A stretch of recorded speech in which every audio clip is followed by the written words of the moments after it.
And एनसन board lecture series first year biology. आज हम बात करेंगे चैप्टर नंबर 3 की, जिसमें हम mode of action of enzyme को डिस्कस करेंगे कि एक एंजाइम किस तरीके से अपना एक्शन परफॉर्म करते हैं और उस पर डिफरेंट साइंटिस्ट ने अपनी क्या क्या theories the.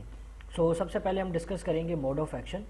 Mode of action का मतलब है कि एक जो एंजाइम है वो किस तरीके से अपना एक्शन प्रोड्यूस करता है।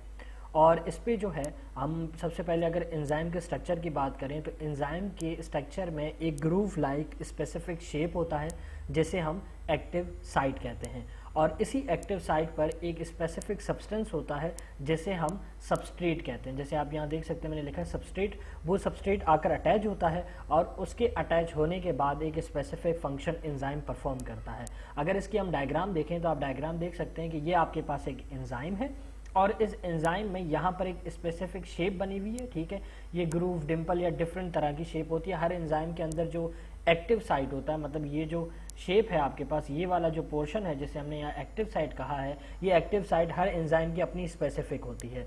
इस स्पेसिफिक साइट पर एक सबस्ट्रेट आकर लगता है और वो उस सबस्ट्रेट का उस शेप का होना लाजमी है जिस शेप की वो एक्टिव साइट है। अब जब कोई सबस्ट्रेट इस एक्टिव साइट पर आकर अटैच होता है तो इसके अटैच होने के बाद आपके पास एंजाइम सबस्ट्रेट कॉम्प्लेक्स बनता है, और जब ये एंजाइम सबस्ट्रेट कॉम्प्लेक्स बनता है उसके बाद ही एक रिएक्शन प्रोड्यूस होता है या फिर एंजाइम जो है वो अपनी कैटालिटिक प्रॉपर्टी जो है वो परफॉर्म करता है। अब अगर हम बात करें तो डिफरेंट तरह की जो है वो थ्योरीज दी गई, जिसमें नंबर 1 थ्योरी है कीलॉग थ्योरी एंड नंबर 2 थ्योरी है इंड्यूस्ड फिट मॉडल। अगर हम बात करें कीलॉग थ्योरी की तो ये थ्योरी जो है फिशर एक साइंटिस्ट थे जिन्होंने 1898 के अंदर दी थी, और इंड्यूस्ड फिट मॉडल एक और साइंटिस्ट थे जिनका नाम था कोचलैंड, जिन्होंने 1959 के अंदर दी थी।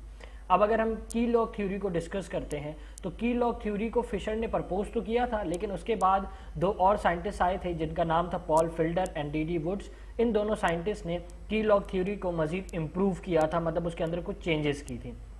और इनके चेंजेस के बाद जो फाइनल कीलॉग थ्योरी थी, अगर हम कीलॉग थ्योरी को देखें तो कीलॉग थ्योरी जो है वो डिपेंड करती है physical contact between substrate and enzyme molecule. मतलब एक एंजाइम है, उस पर जब कोई सबस्ट्रेट आकर अटैच होता है, ये जो फिजिकल कांटेक्ट है, इस कांटेक्ट के ऊपर कीलॉग थ्योरी जो है वो प्रपोज की गई। अब अगर हम बात करें कीलॉग थ्योरी की डेफिनेशन की तो बेसिकली कीलॉग थ्योरी क्या है, उसमें साइंटिस्ट ने सिर्फ इतना कहा कि एक पर्टिकुलर एंजाइम के ऊपर एक पर्टिकुलर सबस्ट्रेट ही आकर अटैच कर सकता है। मतलब इन्होंने एक एग्जांपल दी यहाँ पर, एक मतलब एक रेफरेंस दिया कि जिस तरीके से एक लॉक, मतलब जो आपके पास एक ताला है, एक लॉक है, उस ताले को, उस लॉक को ओपन करने के लिए आपको एक पर्टिकुलर या एक स्पेसिफिक की चाहिए होती है, इसी तरह से किसी एंजाइम को आपने अगर एक्टिवेट करना है, उसकी कैटालिटिक एक्टिविटी को एक्टिवेट करना है, तो आपको उसमें एक पर्टिकुलर या एक स्पेसिफिक सबस्ट्रेट की ज़रूरत होती है। अब अगर इसकी हम एग्जांपल देखें तो, या इसकी हम डायग्रामेटिक वे देखें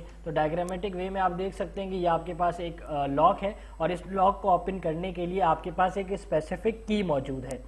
और यही की जो है इस लॉक को ओपन कर सकती है। अब अगर हम बात करें एंजाइम की तो जैसे मैंने डिस्कस किया कि हर एंजाइम की जो एक्टिव साइट होती है उस साइज का शेप चेंज होता है। इसी तरीके से अगर हम लॉक को देखें तो लॉक में भी यही होता है कि लॉक की जो की होती है वो हर लॉक की तकरीबन अलग अलग होती है, लेकिन बाज़ औक़ात ऐसा होता है कि कोई एक ऐसी की होती है जो लॉक के अंदर इंटर तो हो जाती है, लेकिन इंटर होने के बाद वो लॉक को ओपन नहीं कर पाती। सेम टू सेम ऐसा यहाँ एंजाइम में भी होता है कि डिफरेंट तरह के जो है वो सबस्ट्रेट आते हैं जो सिमिलर होते हैं उस एक्टिव साइट के शेप की तरह, लेकिन वो आकर जब अटैच तो हो जाते हैं, लेकिन वो पूरे 100% सिमिलर ना होने की वजह से वो उस एंजाइम को एक्टिवेट नहीं कर पाते, और जब वो एक्टिवेट नहीं कर पाते तो एंजाइम अपनी कैटालिटिक एक्टिविटी परफॉर्म नहीं करता। जैसे कि एंजाइम है, और इस एंजाइम में ये देख सकते हैं ये एक्टिव साइट है, और ये जो सबस्ट्रेट है ये ट्रायंगल शेप का है, और ये जब आकर इस पर लगता है तो ये एक्टिवेट कर देता है इस एंजाइम को। अब यहाँ पर अगर ये ट्रायंगल शेप है तो ट्रायंगल शेप अगर अटैच होगा तो ये सबस्ट्रेट जो है वो एंजाइम जो है वो एक्टिवेट हो जाएगा, लेकिन अगर इसके बरक्स अगर यहाँ पर कोई राउंड शेप का सबस्ट्रेट आकर अटैच होता तो ये एंजाइम अपना फंक्शन परफॉर्म नहीं करता। अब हम मूव करते हैं इंड्यूस्ड फिट मॉडल की तरफ, तो देख सकते हैं कि इंड्यूस्ड फिट मॉडल आपके पास क्या है कि जब कोई सबस्ट्रेट किसी एंजाइम पे कंबाइन होता है तो उसके कंबाइन होने के बाद क्या होता है कि वो जो आपके पास एंजाइम है उस एंजाइम के स्ट्रक्चर में चेंज आ जाता है। ठीक है, और जब उस एंजाइम के स्ट्रक्चर में चेंज आ जाता है तो उसके बाद वो एंजाइम जो है वो कैटालिटिक जो एक्टिविटी है वो बहुत ही अच्छे तरीके से परफॉर्म करता है। यहाँ पर मैंने जो है आपके पास यहाँ देख सकते हैं कि ये एक पिक्चर है जो आपके बुक के पेज नंबर 45 पर मौजूद है बायोलॉजी की। यहाँ पर आप देखें तो ये आपके पास एक एंजाइम, और इस एंजाइम की जो एक्टिव साइट है ये कौन सी शेप की है, ये स्क्वायर शेप की है, ठीक है। अब इस एक्टिव साइट पर ये दो सबस्ट्रेट हैं, ये आकर लगते हैं। लगने के बाद क्या होता है कि ये दोनों सबस्ट्रेट जब इस यहाँ पर आकर फिक्स होते हैं तो फिक्स होने के बाद ये एंजाइम की इस एक्टिव साइट को चेंज कर देते हैं। जैसे कि आप देखें कि ये स्क्वायर था, ये किस शेप में आ गया, ये आ गया कुछ ग्रूव या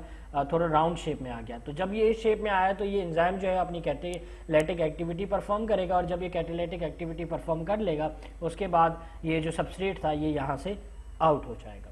सो इसमें अगर आपको कोई क्यूरी हो तो कमेंट बॉक्स में आप पूछ सकते हैं। और अगर इसको हम जो है डायग्रामेटिक वे में देखें तो आप यहाँ देख सकते हैं कि ये आपके पास एक एंजाइम है, ठीक है, और इस एंजाइम पर जो है एक सबस्ट्रेट आ रहा है, और वो सबस्ट्रेट आके जैसे ही इस पर अटैच होता है तो अटैच होने के बाद इसकी शेप चेंज हो जाती है, और इसके बाद ये अपना प्रोडक्ट दे देता है, और उसके बाद जब ये फंक्शन परफॉर्म हो जाता है तो ये अलग हो जाता है।